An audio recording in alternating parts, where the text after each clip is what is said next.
I welcome to the program Ann Coulter, our great friend of the show, the author of In Trump We Trust, E Pluribus Awesome, and the new book, Resistance is Futile, How the Trump-Hating Left Has Lost Its Collective Mind.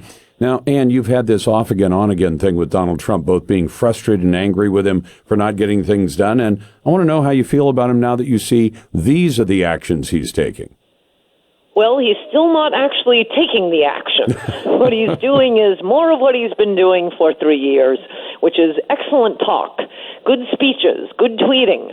Nothing ever actually happens. I mean, we found out, 4 days ago, he's going to issue an executive order ending the unconstitutional, unlawful practice of anchor babies, recognizing treating the children of illegal aliens as if they're United States citizens. No Supreme Court has ever found that. No U.S. Congress has ever deliberated and said, yes, we've got to get the children, make sure they're citizens.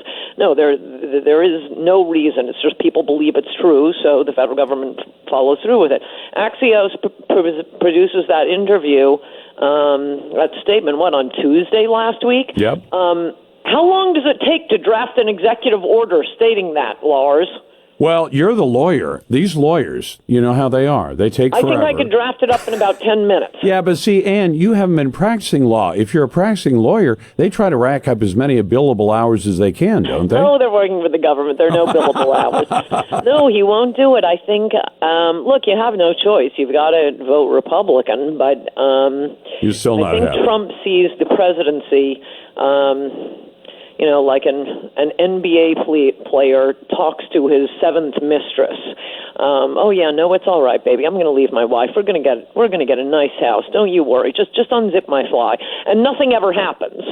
Never divorces his wife. No, he's just talking to. We're the mistress.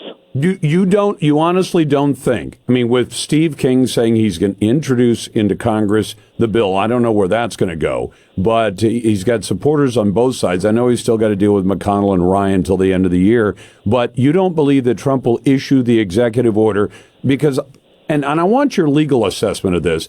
I've been telling my audience, but I'm a layperson, that I believe the 14th Amendment has been misinterpreted, but it doesn't take a change in the law or the change in the Constitution for the federal government to say, no, we're no longer issuing passports to children whose parents came in illegally and had them. We're going to stop doing it. That's what they can do at that level. Of course, right. Every president should have done this.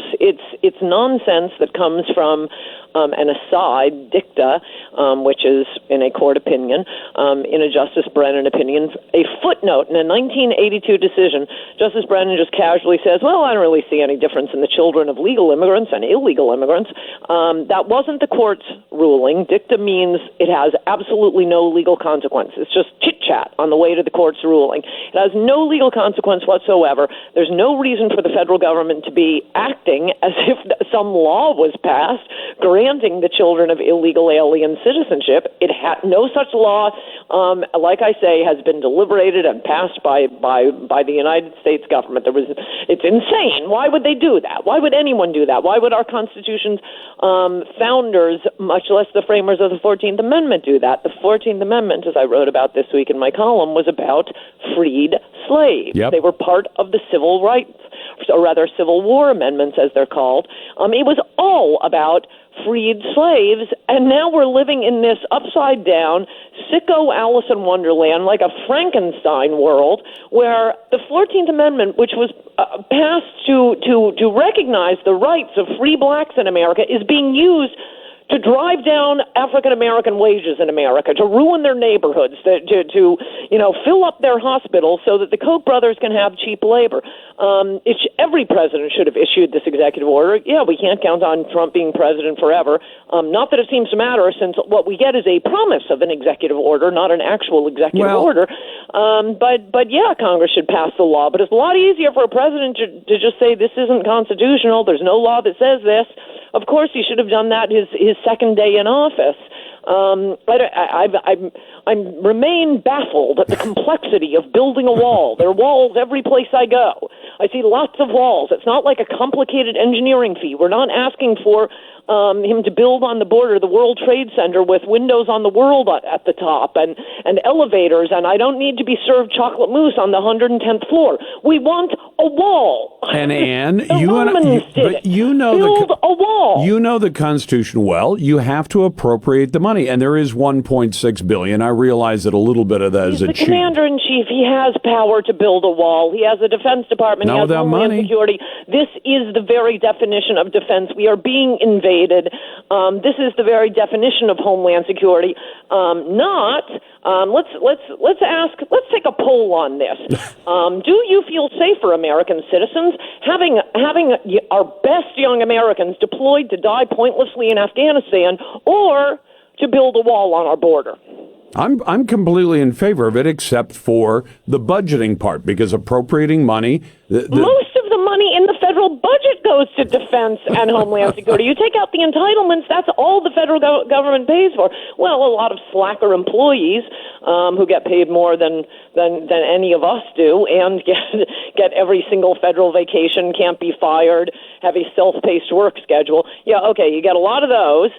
That's expensive. Not as expensive as the entitlements, but Department of Defense and Department of Homeland Security, other than entitlements, they get more money than anything. Although I realized just a moment ago, I never thought I'd hear the same words on the same subject kind of come out of both Ann Coulter's mouth and Harry Reid's mouth. You realize he also declared the idea of rewarding illegal aliens. In my book, Adios America, I quote Harry Reid. He said it's insane. What kind of country would do this? Dianne Feinstein used to be fantastic on the issue of illegal immigrants. Pelosi, Obama.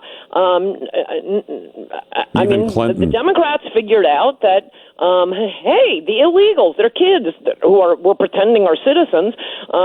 They're all voting for us. Let's keep it going. Let's destroy the people who already live here. We don't like Americans anyway. And Republicans say, hey, the Koch brothers want more cheap labor, and they can keep not raising wages to attract new American workers. So, I thought that was kind of exposed during the 2016 campaign, that we have both political parties aligned against us. That's why we voted for Trump. But all we get from him is chit-chat.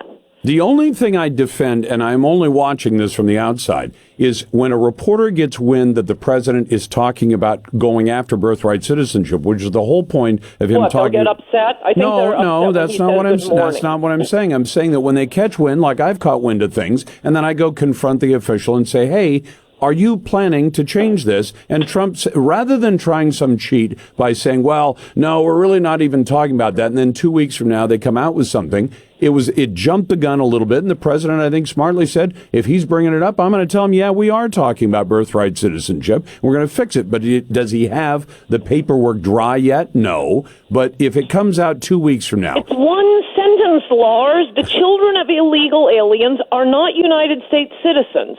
The federal government shall not treat them as United States citizens. This is retroactive to the first time we started pretending this, which would probably be around the time of Justice Brennan's 1982 footnote. Yep. It's done. I even just made it retroactive. And I like the idea that it's retroactive. And people say, well, it's horribly inconvenient. I say, yeah, ending slavery was horribly inconvenient, too, for a lot of people. But it was the right thing to do. Ann Coulter is the author most recently of Resistance is Futile, How the Trump-Hating Left Lost Its Collective Mind. Thank you, Ann.